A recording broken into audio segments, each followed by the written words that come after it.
Tell you guys the full story. If you're here watching this video, more than likely it's from TikTok, because I suggested that you come here and watch this video, or I sent you a link.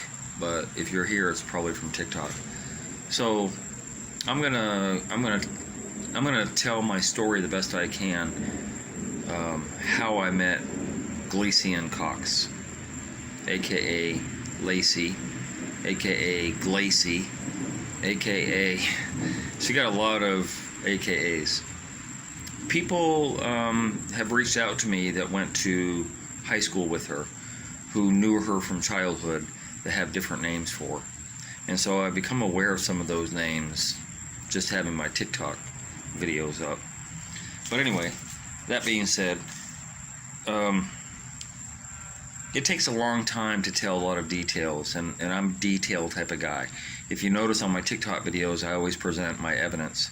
I'll post screenshots, I'll do voice notes, all the stuff that I've saved over the 5 years, so that it's not, so it doesn't come across as like, oh, he's just telling a story.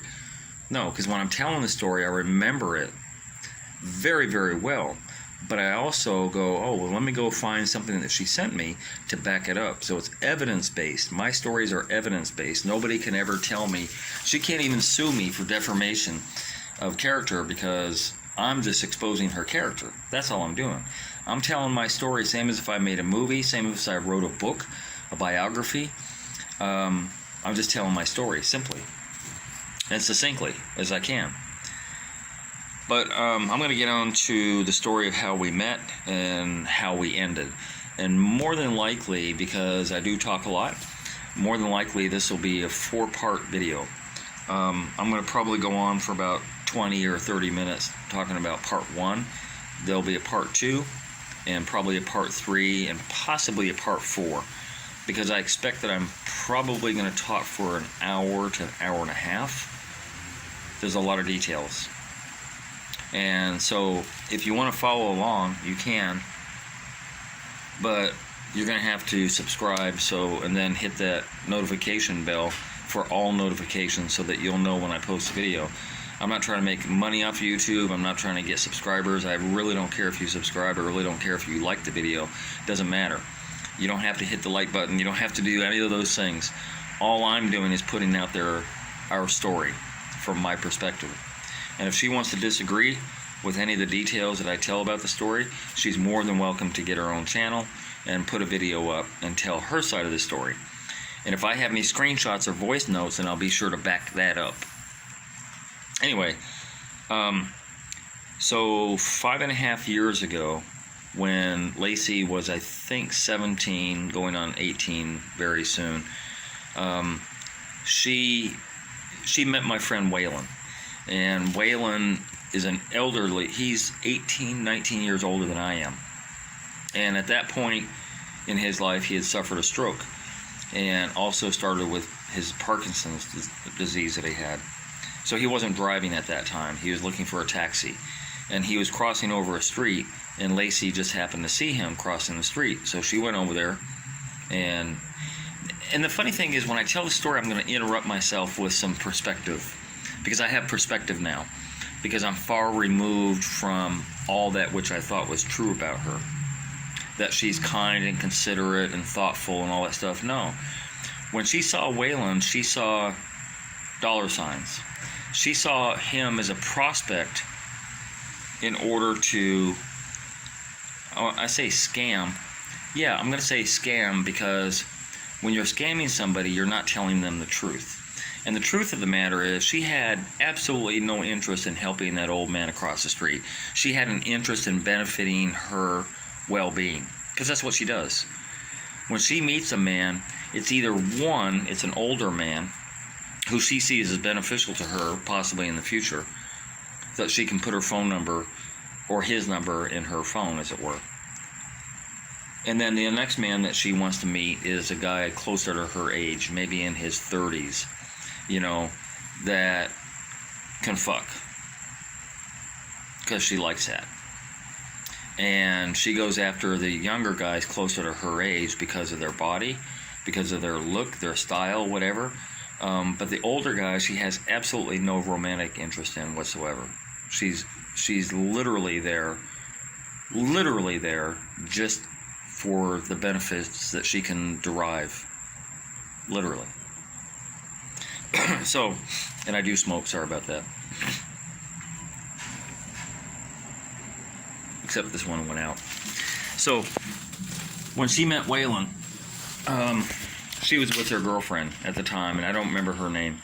And Waylon had told me about this young lady who had helped him cross the street. And she was there with her girlfriend. So I'm like, what's the girlfriend's number? You didn't get her number? For me? Like, what's wrong with you, buddy? And he said, no, I didn't get her number. You know, like her name is whatever her name was, Tosh or whatever. But here's Lacey's number, and you can hit her up to get the girlfriend's number. I'm like, okay, cool. So I hit Lacey up, and I said, hey, Lacey, my name is Bobby. I'm a friend of Waylon, and he told me that you have a friend that I could possibly get her number from you. And she's like, oh, sure, here's the number. So she gave me the number. I called the girl, and the conversation was horrible. The girl had no conversation skills whatsoever. I could tell clearly I was talking, and then I would wait on a response, and there was barely anything. It was just like yes and no answers. So I could clearly see she was not interested in me. And I'm like, okay, well, have a good day. And that was the end of the conversation. So I never even linked her, nothing. In the meantime, I linked Lacey. And I hadn't met her yet. I'd only spoken to her on the phone. So I think the first time we met was up at my apartment. And if my memory serves me right, Waylon was up there, and I think somebody else was up there. There were like 4 of us up there. And Lacey and I were in the kitchen area, you know, like waiting on them to get ready or whatever was going on, I forget.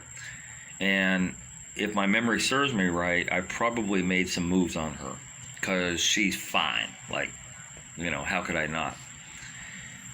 Kind of treated her the way I would have a girl, say, 15 years ago or 20 years ago when I first started going to Jamaica, which was a mistake because I judge a book by the cover, and I shouldn't have done that.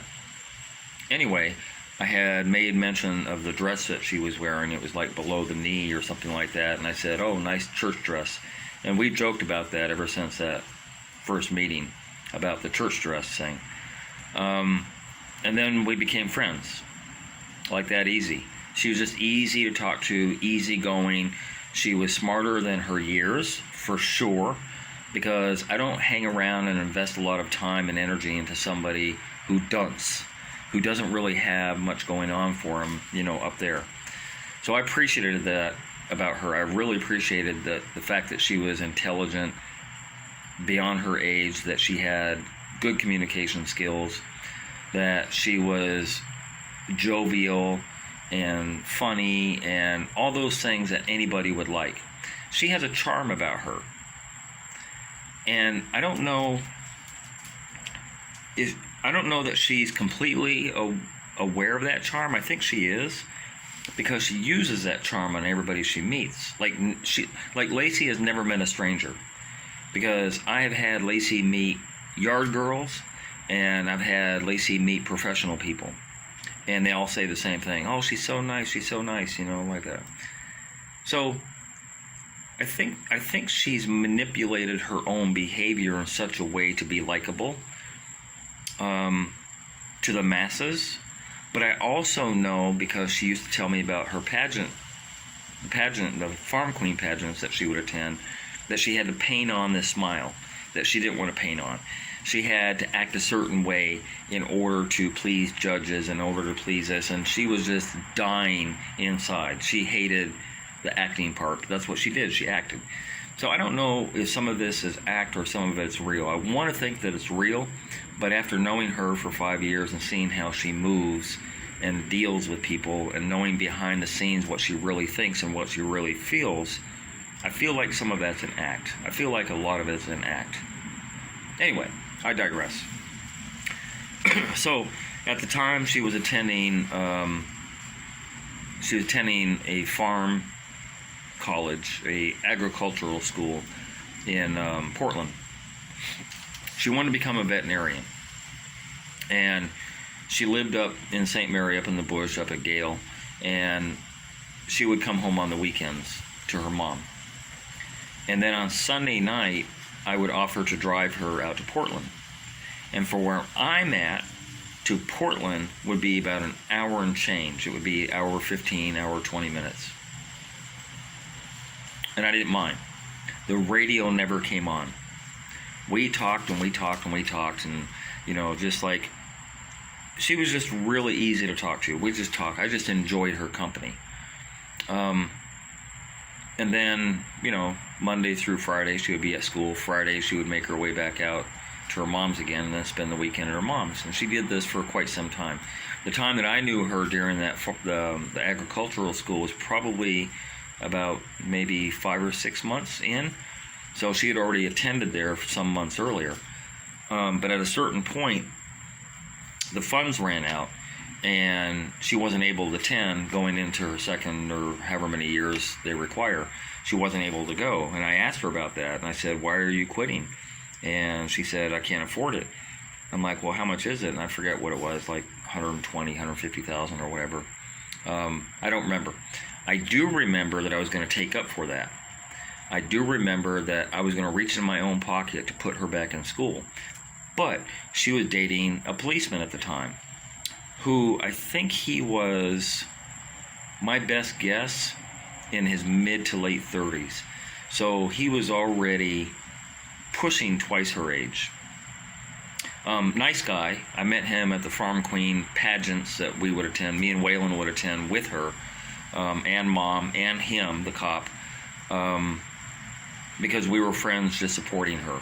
I think me and Waylon even paid for a dress or two for her to get through with that Farm Queen pageant. And the last one we went to, she ran second runner-up. She didn't win, but she got second runner-up. And we were proud of her. And I met the cop at that time, and, you know, we were cool together. I mean, like, there was no jealousy or anything like that. Where was I at? So, yeah, she had to drop out. And I don't know why the cop didn't take up the extra money for her to go. I don't know. I know that eventually she found out that he was married, had been married, had some kids, and had another woman, I think, something like that. Anyway, that wasn't known to her at the time, and she split up with him because of that. They were a cute couple. I was pushing for her to stay with him because they really looked good together, and I think she really enjoyed him and his company, and I think it could have gone somewhere had he not been deceitful with, you know, with regard to the truth about his life. So anyway, she pulled away from him, and at that time,